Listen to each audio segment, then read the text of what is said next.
Hey, good morning, fellow students.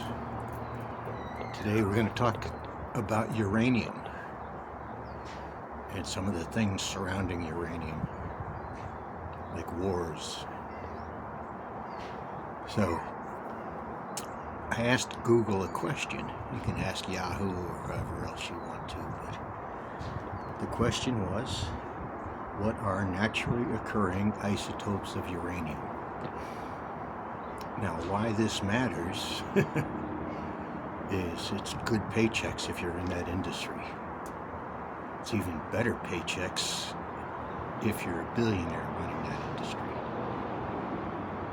This is where the boys don't play in that arena of nuclear physics and nuclear materials generally. The entry fee is extreme. So, according to this, there are three naturally occurring isotopes of uranium. Uranium-238, the heaviest, most abundant, uranium-235, and uranium-234. Uranium-235 is the only isotope that undergoes fission. So there's U-235's role in the nuclear reactor down the way from you. But it has this isotopic abundance. How much of it is there in the environment around us? There are specific places where it's accumulated, and we mine those, and we refine those. And they call it uranium enrichment, but it's not enrichment, it's refining. You're enriching the amount of uranium in whatever you're refining, but it is refining. It's taking rocks from the earth, pulverizing and grinding them, dissolving them in acids, mechanical crushing. Huge heavy industry, expensive to get into. And once you get that stuff crushed and refined, that shovel full of dirt ends up in micrograms of materials that you're looking for. Parts per million, parts per billion of these materials in rock, and rocks are rocks, right? So you have to separate the uranium out of the dirt that you dug up out of the earth. And that's where those centrifuge things come in.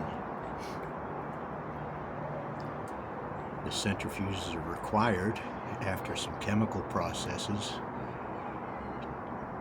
to capture the uranium in a chemical bond and a chemical structure that can be filtered. You let them loose into centrifuges.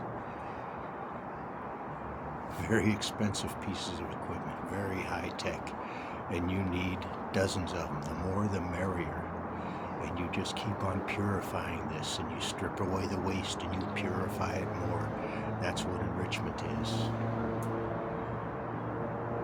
America just opened and is commissioning a brand new uranium purification facility.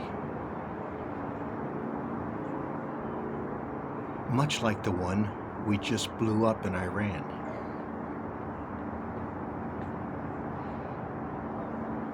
So, what are we doing here?